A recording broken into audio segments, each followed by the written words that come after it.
Welcome to the Wife Stories YouTube channel. New video every day, and don't forget to subscribe. Here we go. Drip, drip, drip. I hear it before anything else. The sink in the kitchen has this stubborn faucet that I never got around to fixing. I stand there in the half-darkness, letting the slow rhythm fill the silence in my head. It's late, or maybe it's early. Hard to tell these days. My phone screen shows 11:47 p.m., but my body feels the way it does at dawn, like I've been up all night. Maybe I have. I set the phone on the countertop and reach for the small device lying next to it. Her old dictaphone. She used it for interviews once upon a time, back when she was into that freelance PR job. Found it tonight in her drawer, of all places. The battery indicator still shows half full. I press record, almost by instinct, not sure what exactly I want to capture. My thoughts, maybe. My confession of every worthless second I spent. Or maybe I want to record the quiet, the dripping water, the pulse in my temples, so she can hear it one day, the same way I heard her voice on my voicemail earlier. Silence. Then my own breath. Then a thought breaks free. 5 years. She's been gone for 5 years. At least in spirit, if not physically. And tonight she calls. No apology. No explanation. Just says she wants to talk. In that cold, distant tone that used to drive me insane with longing. Once upon a time. I click the dictaphone off. No sense letting it run on empty space. Still, I keep the device in my hand. Its plastic edges dig into my palm. A tangible reminder that I can record anything at any moment. I stand there, letting my mind drift to the day we bought this house. She was so excited back then, measuring curtains and talking about the color of the walls. I was excited too. I remember the first night we spent here, the living room light flickering because I messed up the wiring on the fan. We laughed about it. That was almost 10 years ago. My stomach twists. The tension in my chest throbs. I put the dictaphone in my pocket, ignoring the faucet for now. She said she was coming over tonight, or so I assumed. I went ahead and ordered dinner for 2. Something nice, Italian. She used to love fettuccine Alfredo. But the food just sits there on the table, going cold. No sign of her. I can't say I'm surprised. Still, I walk to the living room and see the neatly packaged containers, the silverware, the napkins, everything set out as if I believed we were about to share a cozy evening. Lies. That's what they are. I'm lying to myself if I think she cares about dinner. I glimpsed the wooden box on the coffee table, the one holding the watch I bought, then returned, then bought again. That watch, with the engraving on the inside. Asterisk, asterisk, time lost. Don't repeat. Asterisk, asterisk, yeah. I got it done after everything fell apart. A personal reminder. I don't know what possessed me to set it out tonight. Maybe I wanted to see if she'd notice. Maybe deep down, I was hoping to read guilt in her eyes. I open the box. Something about the watch irritates me all over again. A wave of bitterness hits me. It's a decent timepiece, silver with a dark face. Not fancy, but good enough. The words I had inscribed feel heavier tonight. I breathe out slowly, snap the lid shut. And that's when I sense a presence, or the absence of one. She isn't here yet. I glance at my phone. Nothing. No new message. Figures. I head toward the hallway, passing the small table with the digital photo frame. The screen flickers to life automatically, sliding into a random sequence of images. Old pictures flash by. Me and her on our wedding day, cut to an older shot from a vacation in Hawaii. Then the image changes, and my gut twists. She's there, with him. Both of them naked from the waist up, tangled in each other, an awkward attempt at a provocative selfie. Her hair's messy, parted around her face. She's smiling that smile she never gave me. His hands clutch her waist in a way that suggests she likes it rough. Another second, and I see they're not even on a bed. It looks like some hotel bathroom, with a swirl of steam in the mirror behind them. My chest feels like it's caving in. The betrayal is so blatant, it's almost surreal. But the memory isn't new. I've seen these images before, found them by mistake when I tried to fix her camera's memory card. She never realized I'd recovered them. Or if she did, maybe she just didn't care. I look away, but the frame keeps cycling. More shots of them in different positions, all brazen, all mocking me from behind the glass. The water in the faucet drips, echoing like a countdown. My fists clench. I could smash that frame against the wall right now. But I don't. I pick it up gently, slip it in my jacket pocket. A calm washes over me, or maybe it's numbness. I walk to the bedroom. The door is half open, letting in a sliver of light from the hallway. The bed is unmade, sheets tangled like a set of question marks. I freeze in the doorway. Because she's here, lying on top of the covers, wearing that old robe of hers. Once I thought she looked irresistible in it. Now she just looks empty, like a shell. She turns her head when she hears me. Our eyes meet, and I catch a flicker of something, guilt maybe. But it vanishes, replaced by the same coldness she had on the phone. I don't speak. The question at the front of my mind is, asterisk, why is she here already if she never texted? Asterisk, another question creeps in. Asterisk, when did she sneak in? Asterisk, but that's overshadowed by a third. Asterisk, why do I even care? Asterisk, I place the dictaphone on the dresser, press record again, letting it capture the quiet. I watch her face for a reaction. She notices, all right, but says nothing. Where were you? I ask, stepping closer. She exhales slowly, sits up. Does it matter? That's her voice. Icy, clipped. I recall how she used to demand the truth from me about everything. Finances, schedules, my lunch breaks. She hated secrets. Now, she's a fortress of them. I think back to a time, years ago, when she grilled me about an innocent dinner with a female colleague. She repeated the same question over and over, wanting every detail. Asterisk, where were you, James? What did you eat? Who paid? Asterisk, now, ironically, I find myself asking her the same. I lean against the dresser. How'd you get in? I ask quietly. She lifts a key from her pocket, dangles it. You never changed the locks. I let a humorless laugh escape. I see. Behind me, the dictaphone records every breath. I remember how she once cornered me in the kitchen, phone in hand, forcing me to talk while she recorded my explanation about some minor scheduling conflict.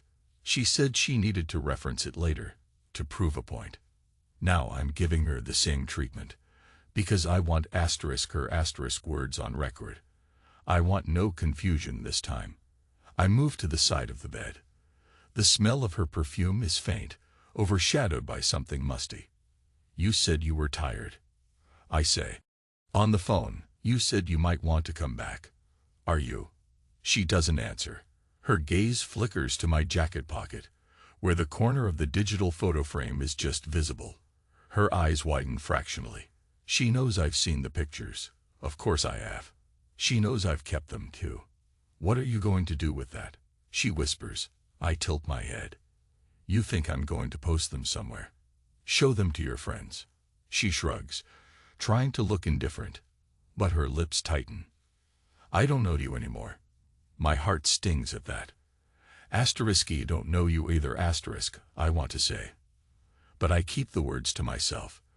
The dinner is waiting in the other room, but neither of us mentions it. She stands up, the robe shifting around her body. Once upon a time, the sight of her collarbone would have sparked desire in me. Now all I feel is anger, a cold, creeping fury that's lodged somewhere behind my rib cage. She reaches for the closet, pulling out an old sweater, something casual. I'm cold, she mutters, slipping it on over the robe, covering the flimsy fabric. She looks back at me, as if expecting me to speak. I don't. I recall the images again, her with Michael. That name alone makes me clench my teeth. Michael Age, from my old circle of acquaintances, a guy I half respected for his financial savvy. A smooth talker, a bit younger than me. The realization that she gave him everything she once refused me churns my guts with rage. I breathe in through my nose, steady myself, focus on the dictaphone's little red light. Suddenly, she breaks the silence. If you're done with your interrogation, I'll leave in the morning. I almost laugh. You're the one who wanted to talk, and now you're quiet. She tightens the sweater around herself, her eyes flicking around the room. She starts, then stops. I don't know how to begin. Try, I say flatly. She hesitates. Then, how have you been? I let out a breath, stepping away from the bed. Is that what you came to ask me? My voice sounds hollow to my own ears. You don't really want to know, Sarah. She lowers her eyes. That stings too, for some reason. I used to live for the moments she'd look at me with genuine affection. Now she can't even meet my gaze. Finally, I step out of the bedroom, letting her figure out what she wants. My footsteps echo in the hallway. I pass by the boxes we never unpacked from the attic, full of old memories, wedding photos, keepsakes from family trips. Everything in here is a relic of a life that no longer exists. I find myself in the living room again, staring at the unopened meal. The smell of Alfredo sauce has gone stale. My phone buzzes. For a fleeting second, I wonder if it's a text from her new man. But the screen shows only a calendar reminder for tomorrow's work meeting. Perfect. The real world marches on, oblivious. I glance at the watch box. Flick it open once more. The inscription gleams. Asterisk asterisk time. Lost dionent or EPE8 asterisk asterisk. I slip the watch onto my wrist. It feels heavy, like a shackle. An emblem of everything I let slip away. She appears in the doorway behind me, arms folded over her chest. Her hair is tousled. I don't remember it being so messy. There's a distance in her eyes that I can't bridge. Want something to eat? I ask, my voice softer than I intend. She shakes her head, no. I open the container, half hoping the smell might tempt her. But I realize I'm just going through the motions. I take a forkful, chew. The sauce is lukewarm. Tastes like cardboard. She watches me, doesn't move. When I can't stand the silence, I set my fork down. So what's your plan? I ask quietly, letting each word hang. She flinches.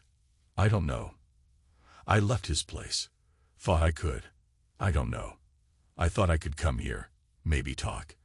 Maybe see if there's anything left. I bark a short laugh. Anything left? You left me 5 years ago. Maybe not physically at first, but your mind was long gone. Her jaw tightens, but she doesn't deny it. I pick up the dictaphone from my jacket pocket, hold it up. I remember how you always used to record me. Remember that. So you could catch me if I ever contradicted myself. Turnabout is fair play. She opens her mouth to protest, but then she sees I'm serious. I press the little red button again, aim it at her like a microphone. Tell me, Sarah, what do you want from me? My voice is calm, though my heart pounds. She takes a shaky breath. I wanted to see if we could talk things through. Civilly. She rubs her arms as if cold. But if you're gonna hold that thing in my face. I close it with a click, dropping it onto the table. I want the truth. No sugarcoating. You owe me that. She swallows, looks at the floor. The tension climbs. The house is too quiet, except for the steady drip in the kitchen. I lock eyes with her. 5 years, I say slowly. 5 years of marriage that turned into this. You had him in our bed, didn't you? Her lips tremble. She looks away. My voice gets sharper. Answer me. She forces herself to look up.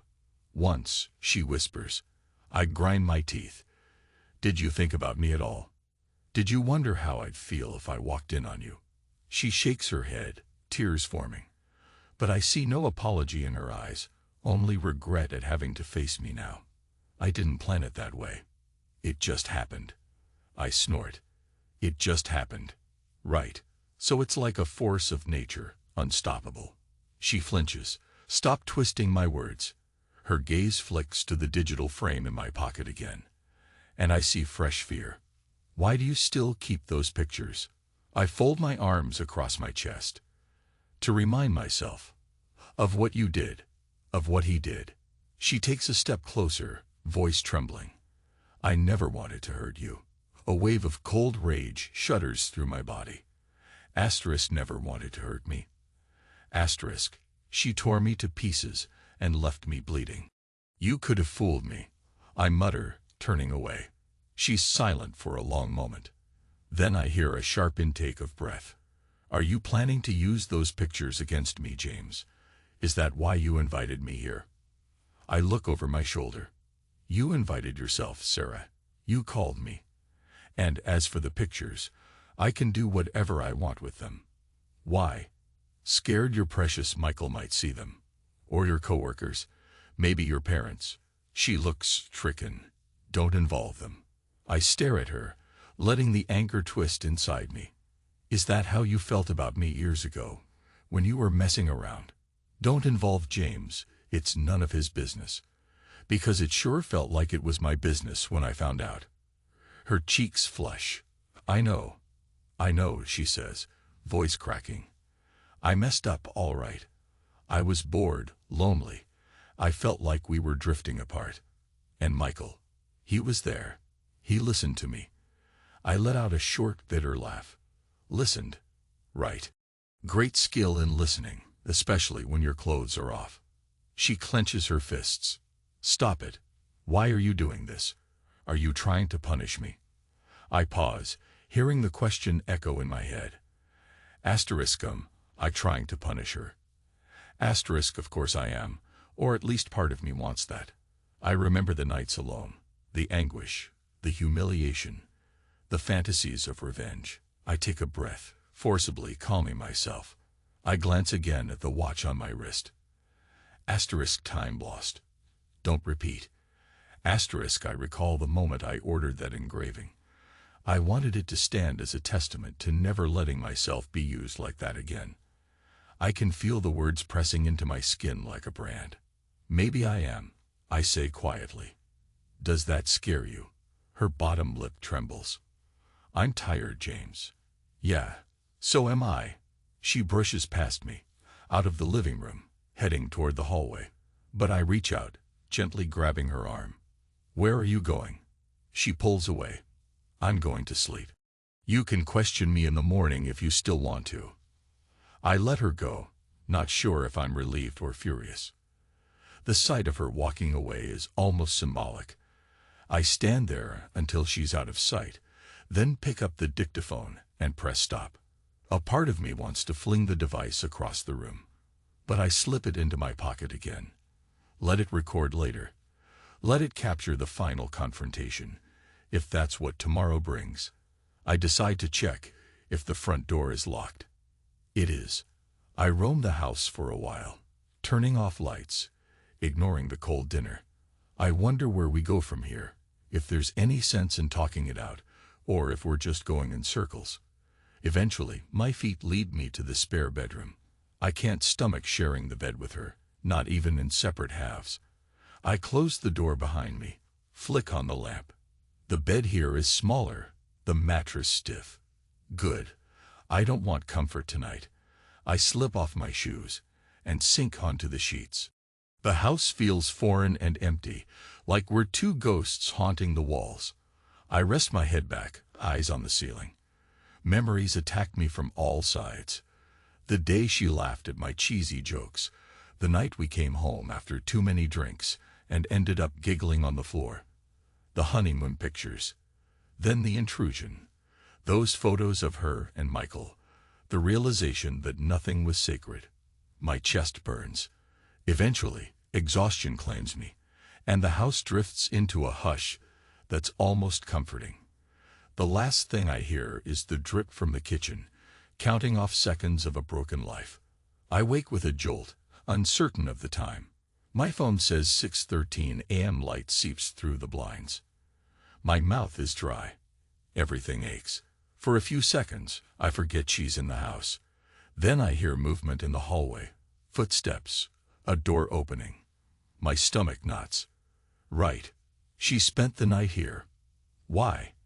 Because she wanted to. I sit up, run a hand across my face. My mind replays the conversation. Doesn't solve anything. Standing, I grab my phone and walk into the living room. She's there, rummaging through her purse as if about to leave.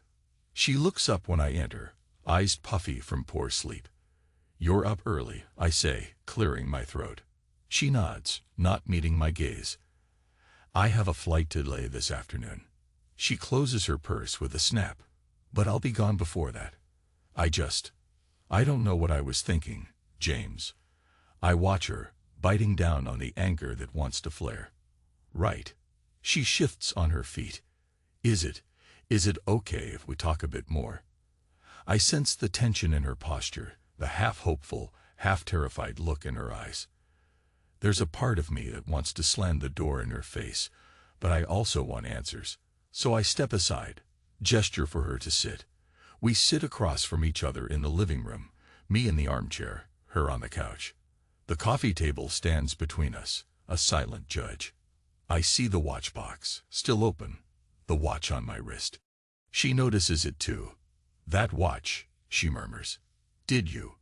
"I had it engraved," I say, cutting her off. "After you left. A reminder not to repeat the same mistakes." She looks down at her hands. "You think loving me was a mistake?" My jaw tenses. "I think trusting you was. This is what you did with my trust." She exhales shakily. "We can't rewrite the past.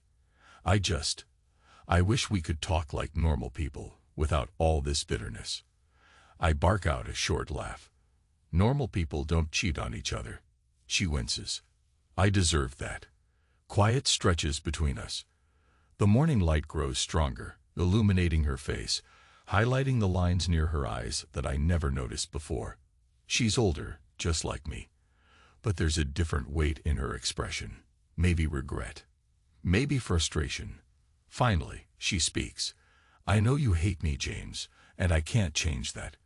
But I came here because I couldn't stand living in Michael's condo another day. He's not what I thought he was." A spark of grim satisfaction ignites in my chest. "Really? Problems in paradise." She licks her lips.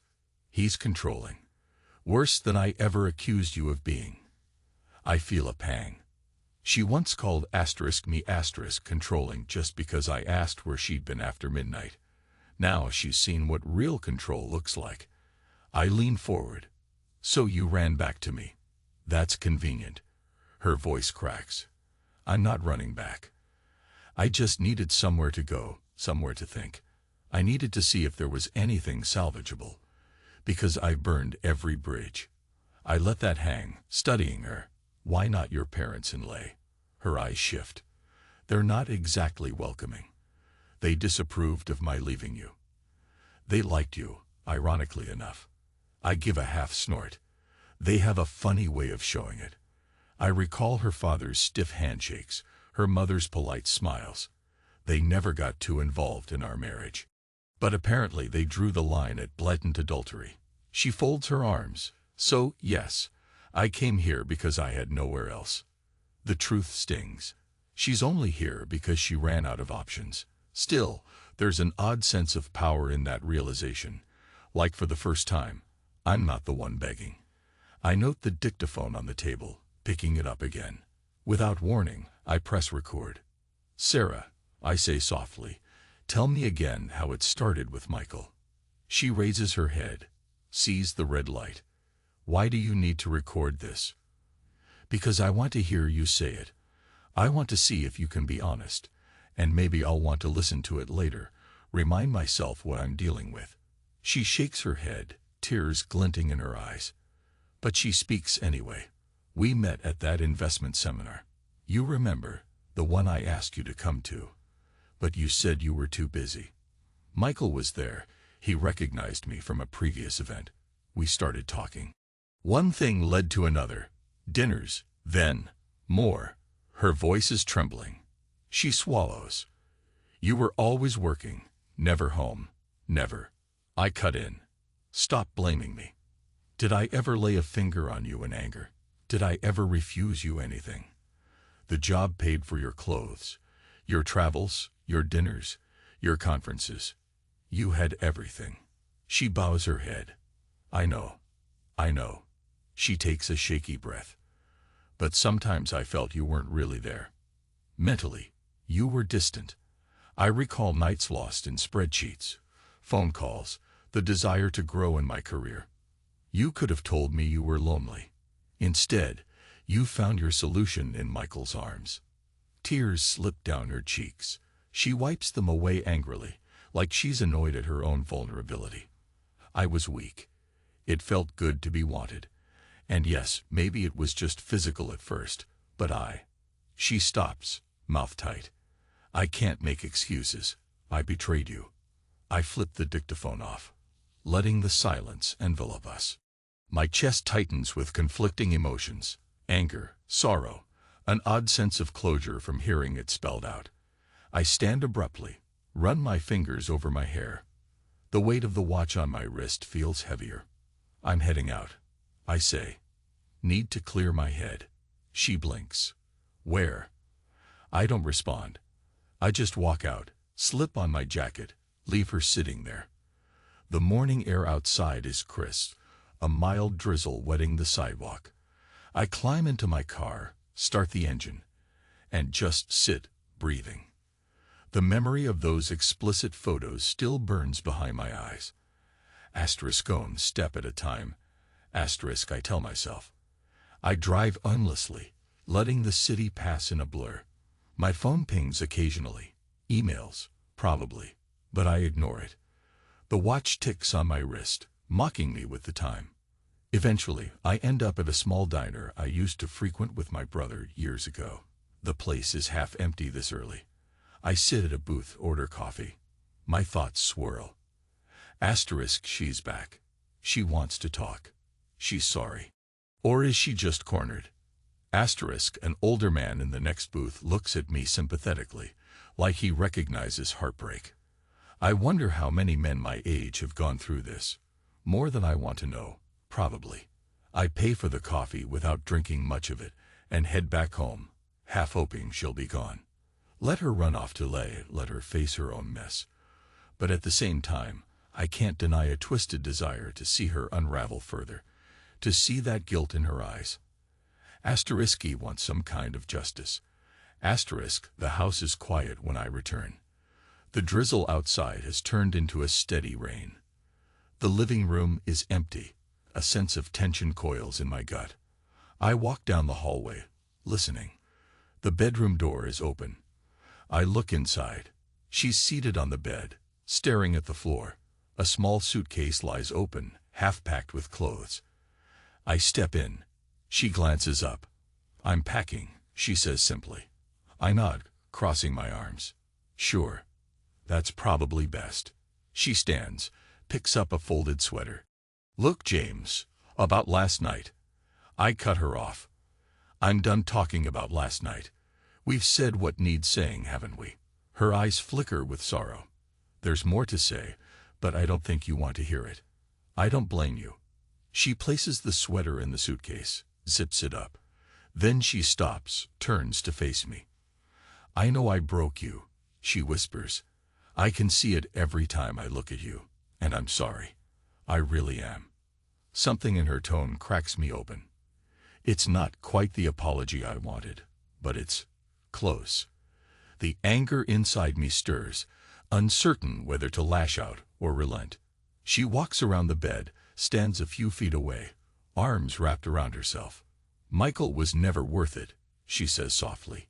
He's not even worth a fraction of what I threw away.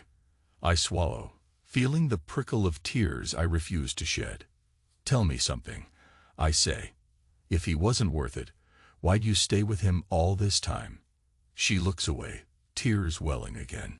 Because I felt like I couldn't come crawling back to you after what I did. And at first, Michael was exciting. He was everything I thought I wanted. But then, over time, I realized I'd traded one prison for another. I exhale. So that's what our marriage was to you. A prison. She steps closer, shaking her head. No, no, it wasn't. I was the problem. I got restless. I thought the grass was greener. I was stupid. Part of me wants to hold her, comfort her, fix her. Another part wants to punish her for the betrayal. Asterisk, which part wins? Asterisk, I noticed the digital photo frame on the nightstand. She must have taken it out of my pocket. The images are off now, the screen blank. She must have paused the slideshow. I approach it, turning it on.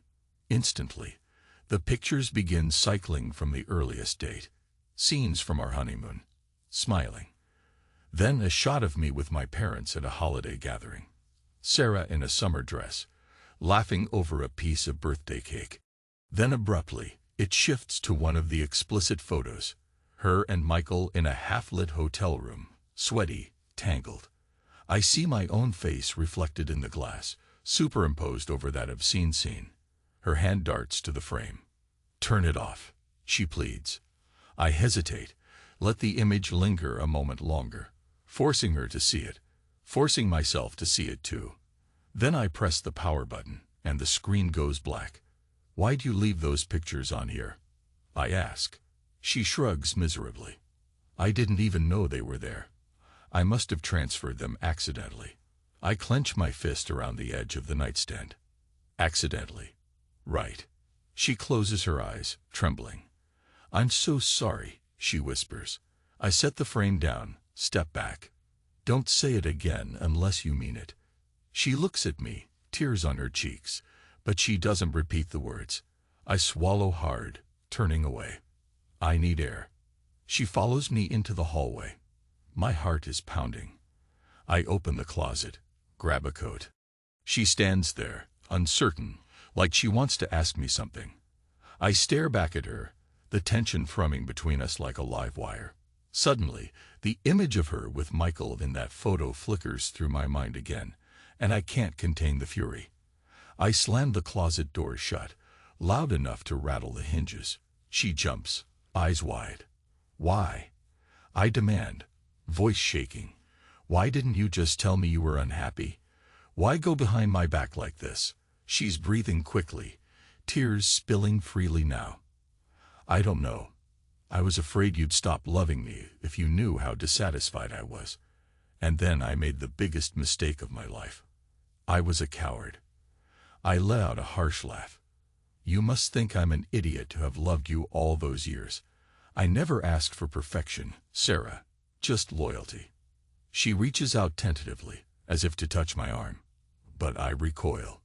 Don't. We stand there, locked in silence, both breathing hard.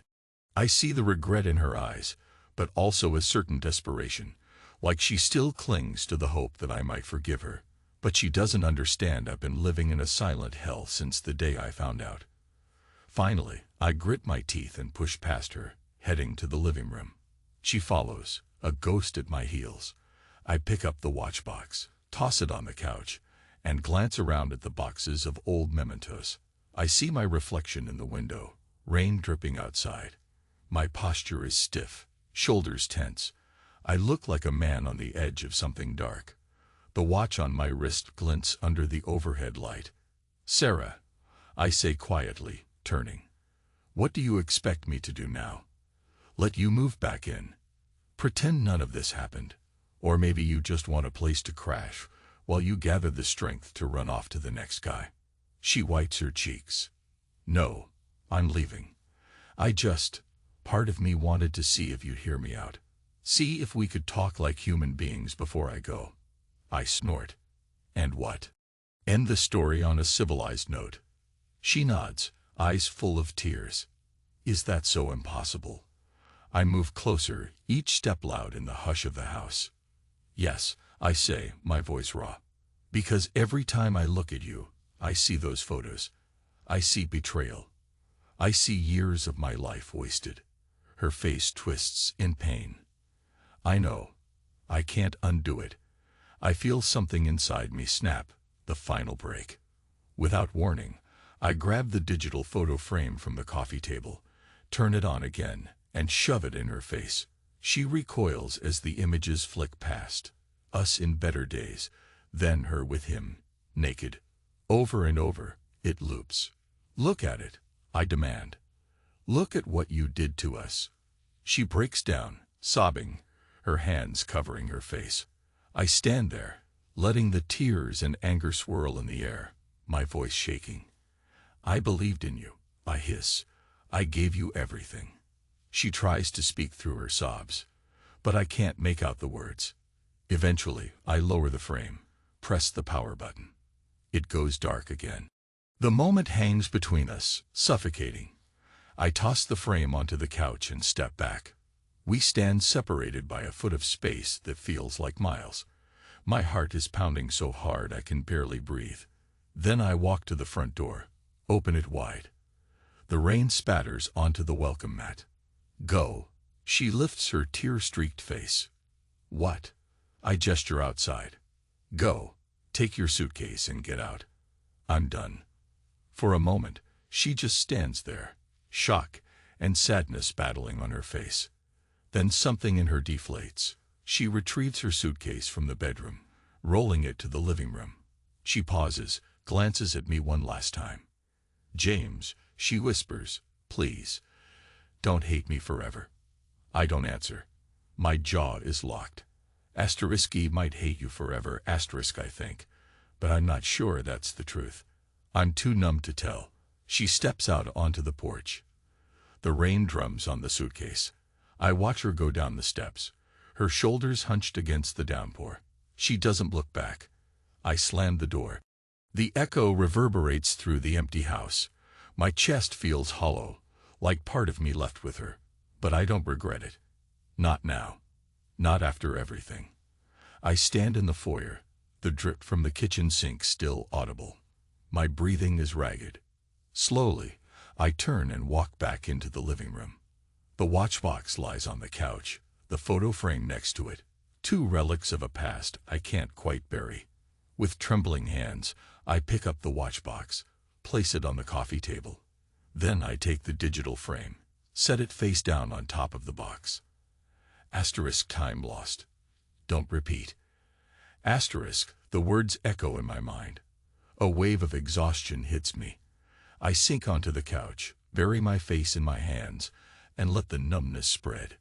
The house is silent, except for the faucet's drip. My mind flickers with memories of her, of us, both good and bad. Asterisk gets over asterisk, I tell myself. Asterisk gets done. Asterisk, but I can still feel the swirl of anger and heartbreak in my gut. The day drags on. I drift from room to room, aimless, haunted by the tension of the morning. My phone rings a few times. Coworkers, no doubt. I let it go to voicemail. By mid-afternoon, the rain has lessened, leaving a dull gray sky. I stare out the window, wondering if she caught her flight, or if she went somewhere else. Part of me expected some dramatic last-minute confrontation, but that didn't happen. Instead, she walked out into the rain, carrying everything that was left of her. Now, all that remains is my empty house and the echoes of a broken marriage. Around 4:00 p.m., I hear a car pull up. My pulse leaps. Could she have come back? I step to the window, careful not to be seen. It's a delivery driver dropping off a package. I slump in relief or disappointment. I can't tell which. Sighing, I pick up the dictaphone from the coffee table. I almost forgot it was still there. I press play. Our voices fill the silence, awkwardly tinny through the little speaker. I hear my own questions, my anger, her trembling confessions. The cruelty in my tone unsettles me.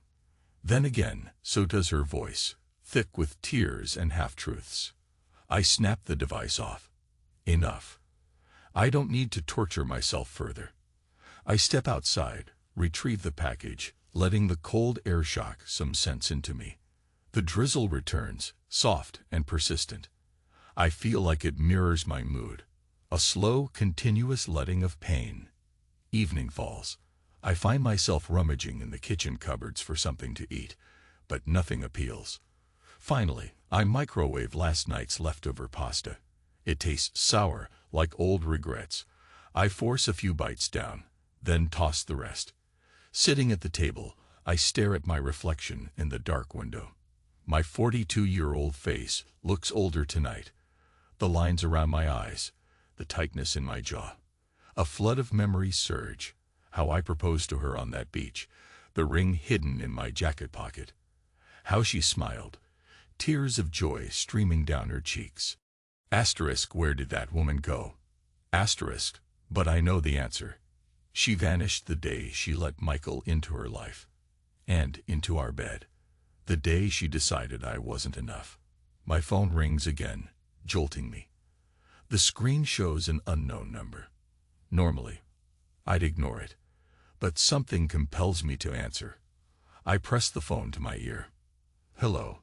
Silence for a beat, then a soft male voice. James, it's Michael. A chill lances through me. My free hand grips the edge of the table. How did you get my number? He exhales.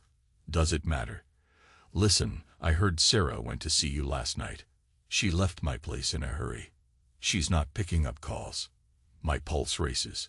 1,000 insults burn on my tongue, but I keep my voice measured. And this concerns me how. He clears his throat. I think well, she might be in a bad mental state. I'm worried. I let out a bitter laugh. You're worried. Now that you've used her up, you're worried. A pause. Then he says, don't pretend you're the righteous one here. I remember how you shut her out for years. She told me everything. Rage ignites, but I keep calm. That's between me and her. You have no business stepping in. He sighs. I'm not looking for a fight, James. Whatever happened between me and Sarah is complicated. She left, and I want to make sure she's okay. I dig my nails into the tabletop. If you wanted her safe, you shouldn't have dragged her into your bed in the first place. Figure it out yourself. Don't call me again. I hang up before he can respond, my heart hammering. The nerve of that man. Asterisk, he's worried. Asterisk, I try to stifle a flash of fear that maybe she's truly in a bad place. But I push it away. She has to face her own consequences. Still, a shadow of concern lingers. I stand, pacing the kitchen.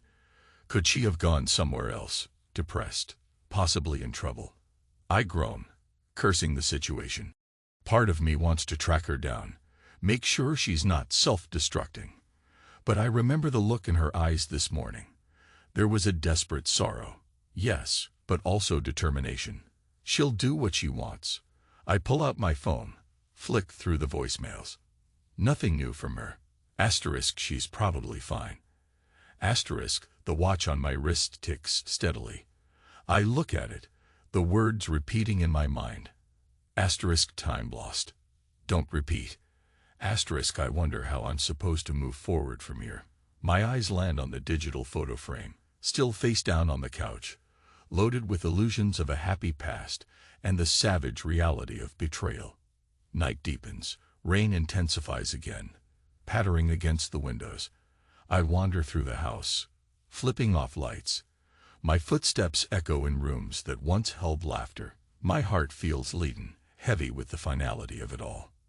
I check my phone one last time. No messages. Good. I set it on the coffee table, stand there in the middle of the living room, listening to the storm. The place feels emptier than ever. Suddenly, I think of something else. Asterisk, the old dictaphone is still in my jacket pocket. Asterisk, I fetch it, turning it over in my hand. I press play, letting the day's recordings wash over me. My chest tightens at the confrontation, the emotion in her voice. But I don't stop it. I want to soak in it, to brand these feelings into my memory so I never fall victim again. Her words swirl in the small speaker. Asterisk, I was bored, lonely. I felt like we were drifting apart. Asterisk, my own voice responds with anger, scorn. Then her confession. Asterisk, I was weak. It felt good to be wanted. Asterisk, I let it play until the battery dies. The device falls silent, the little screen winking off. For a long moment I stare at the blank display. My reflection looks back, ghost-like. Asterisk, time lost. Don't repeat. Asterisk, I walk to the coffee table, set the dictaphone down next to the watch box, and sink onto the couch. A wave of exhaustion hits me. In the silence, I recall Michael's call, Sarah's tears, the old memories. Asterisky can't go back to that life. Asterisk, I remind myself. Asterisky, owe myself more. Asterisk, in a moment of clarity, I take a deep breath and close my eyes. I feel the edges of my anger soften into a dull ache, still there, but not consuming me. I think of the future. Uncertain, maybe lonely, but at least mine. Something inside me shifts. Asterisk, she's a footnote in my story. I'm still here, and I intend to keep living. Asterisk, I stand up, gaze at the door. There's no suitcase in the corner, no sign of her presence. I exhale. Maybe it's for the best. I turn off the last lamp. As darkness folds around me, I hear the faucet drip. Drip, drip, drip. A quiet metronome marking the moments that pass, urging me to move on. I run a hand over my face, glance one last time at the watch on my wrist. The inscription catches a tiny beam of moonlight from the window. Asterisk, asterisk, time. Lost dioent or epe8 asterisk asterisk. And I vow to myself that I won't. It's nearly midnight when the phone buzzes again. Just once. A text. I click it on. A single line from an unknown number. Asterisk, I'm boarding my flight now. I'm sorry. Asterisk, no signature, but I know it's her. My pulse reacts, but my mind stays calm. I don't reply. I hold the phone in my hand, 1,000 possible answers fluttering through my head. But none of them matter. She made her choices, and I have to live with mine. I power the phone off, set it aside. I close my eyes, letting the storm lull me. My heart still aches, but the urgency to lash out, to break something, has faded. I reflect on everything we said, everything we lost. A sense of finality tugs at me. Part of me wonders if, in some twisted sense, we each got what we deserved. She wanted excitement and found it, only to discover it was a lie. I wanted stability and ended up betrayed. Now I have the hollow freedom to start over, scared, but unchained. The night stretches long, but I don't move from the couch. I listen to the dripping water, the patter of rain. My mind drifts, eventually succumbing to an uneasy sleep. Morning. The sky is clearer, sunlight peeking through the windows. I stir, cramped from sleeping on the couch. My neck protests as I sit up, rubbing the stiffness away. The watch on my wrist reads 7:15 am asterisk, time to face another day. Asterisk, in the kitchen, I finally fix the damned faucet. It's a small thing, a worn-out washer that needed replacing. I rummage around in the toolbox, find what I need, and get to work. In 15 minutes, the drip is gone. I turn the handle on, then off, listening for the telltale drip. Silence. A small victory. I straighten, noticing how quiet the house is without that constant tap. A wave of relief floods me. Asterisky can fix some things, asterisk, I realize. Not everything, but enough to move forward. I glance at the watch on my wrist one more time. The messages behind those 2 lines spark in me again. Asterisk, asterisk, time. Lost dioent or epe8 asterisk asterisk. I let out a breath, stepping back. The day outside is bright. My phone, still powered off, lies on the coffee table, next to the digital frame and the dictaphone. I consider turning it on again, maybe facing any messages that might have come in. But not yet. Instead, I take one final look at the dark screen of the photo frame, remembering the images, the grin on her face when she was with him, the pain that followed, and I let it settle, quietly, in some remote part of my mind. I know I won't forget, but I also refuse to let it define me anymore. Standing in the living room, I realize, asterisk, I survived. Asterisk, it's not the triumphant feeling I once craved. No blazing vengeance or dramatic confrontation.